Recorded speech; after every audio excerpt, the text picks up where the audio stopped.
swimming is a sport where your head is down most of the time, and you only move to take a breath, and then you immediately place it back down to make sure your strokes are more efficiently done. And we all need a form of exercise, whether it be weightlifting, running, or yoga. But I think swimming is a great exercise. And Ian Rose, the director of the aquatics at the East Bay Club of Chicago, knows swimming to be the easiest way to get a full body workout as you can do any type of cardio. So today I'm going to highlight for you the advantages of swimming for exercise.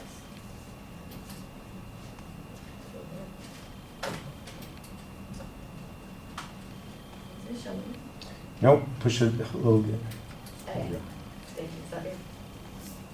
So, first off, swimming is recommended by physical therapists due to its nature of having no little impact on the joints and bones. So Liz Hoopchak from Athletico Physical Therapy says that because the body is 50% lighter in deep water, being in the water allows people to do more physical activities and move more freely because there's less impact on and compressions on the joints and bones. The non-weight bearing factor of swimming is the main reason physical therapists recommend it due to no risk of hurting yourself force with a bad trick or stumble. The different strokes can also help with different pains. For example, the backstroke can help people with back pain because they don't put more stress on their back than needed. A successful story of a woman using water rehabilitation comes from a patient at the Vital Energy Wellness and Rehab Center in Lexington, South Carolina. And this patient had suffered a stroke, which resulted in osteoarthritis, which is severe joint disease in both her knees, and paralysis on the whole right side of her body.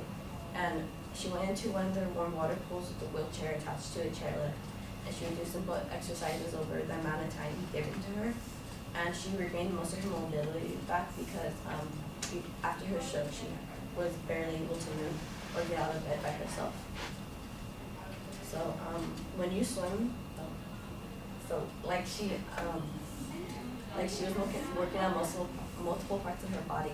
It's because when you swim, you're working out more compartments of your body than just one. As many exercises like focus on just your legs or your arms. Swimming works out your arms, like it works out your arms, core, legs, and like your whole body at once. So first off, it works out your arms. So for freestyle, both your biceps and triceps are being used as you pull against the water and place forward along with the rotary cuff muscle as you do the pull and twist motion. And then going down the body, we can focus on the back and the chest. So swimming works out the upper back muscles because the shoulder muscle, which is the scapula, has to stay stabilized at all times. So the upper back muscles either elevate or depress the scapula to keep it like in the right position. And the chest does the same as the upper back, but it's like just on the opposite side of the body. It controls the shoulders as they glide through the water. And with the core helps the body stay afloat, the water along with the core working with the legs. So the abdominal muscles are being worked every time the legs go through the up and down motion of kicking in freestyle and backstroke.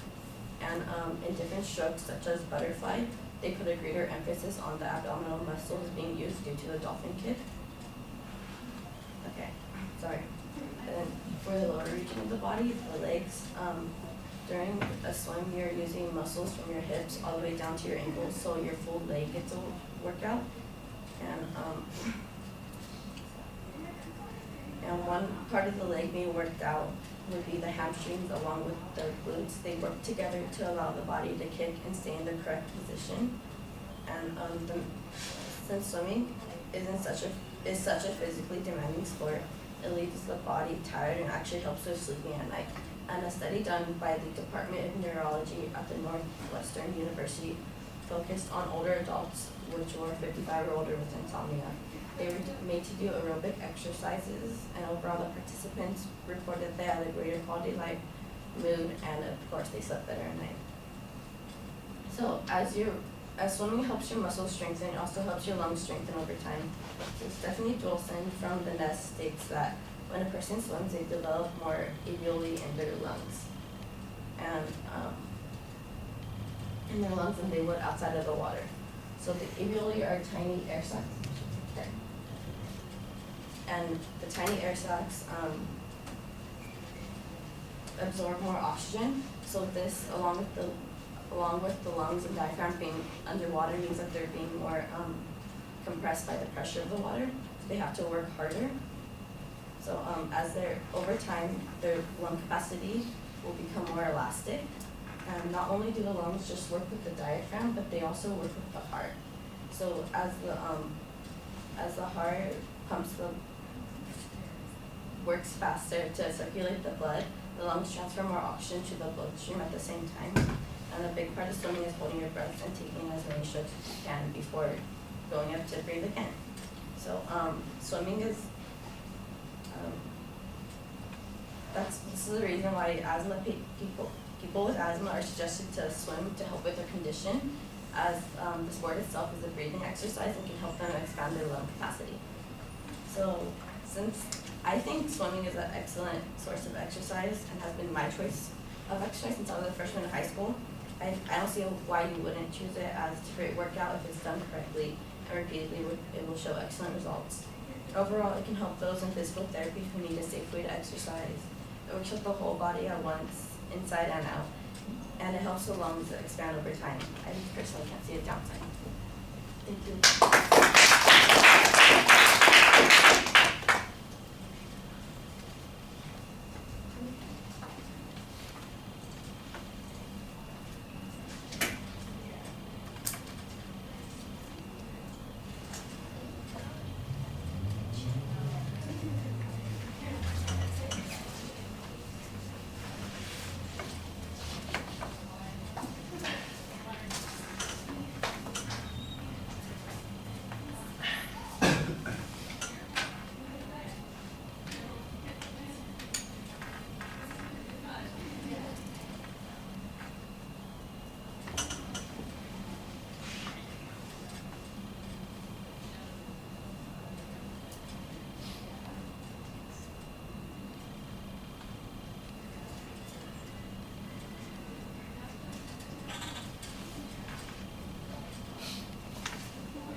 Julia, what did you think?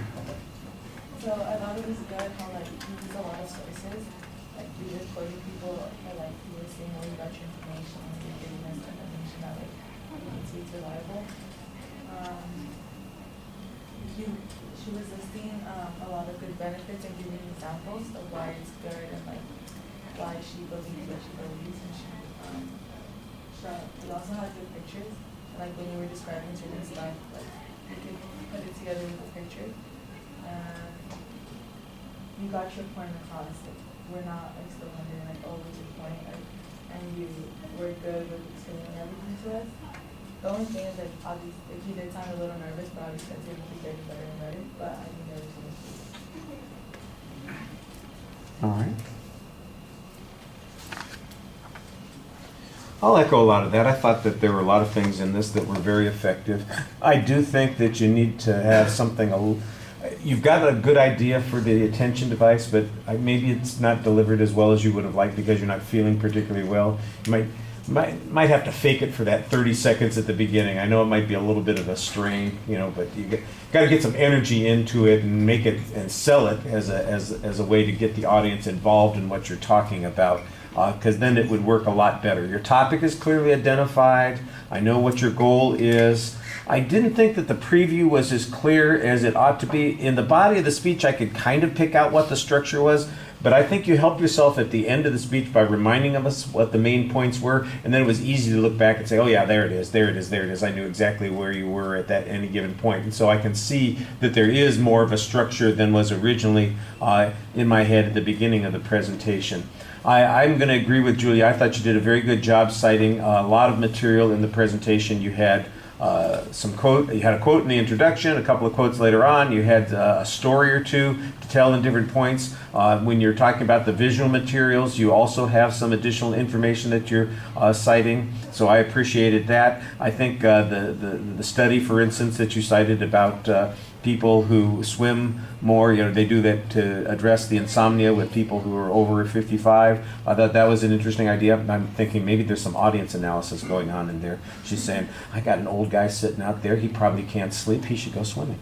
You know, so that worked pretty well. The visual materials, I thought the physical therapy image was fine to kind of explain why people might need to use swimming to help themselves in some of these things. And I remember your descriptions while you were talking about it. I thought those were very effective. Actually the picture of the lungs and the small air sacs that you're talking about kind of explains the notion that you develop these more and you develop more of them because of the way you breathe when you're swimming. I thought that, you know, visualize this idea, that would make sense why it would be helpful, for instance, for people who have asthma. That was maybe the one place where I think I could have used a little bit of a source citation to back up that point. I don't doubt that it's true. I'm just suggesting that how do you know that it's true? You know, you didn't see this happening yourself, I'm sure, so somebody has explained it and proven it to you. I'm sorry you're not feeling well. You look more engaged in the presentation when you put the notes down and you start describing, for instance, the strokes that you're doing. You actually look like I'm actually giving a speech now, you know, and you're talking about how it works, the different parts of the body, and you're talking about the rotator cuff and all that sort of stuff. And I'm going, there you go. That's what you need to do more of in the presentation. You know, get that stuff out of your hands, talk to us more, engage with us more, and tell us the things that you know about this and the things that you found out about it, instead of kind of keeping us separate with that little piece of paper in your hand. We'll work on that more next time. All right. Thank you.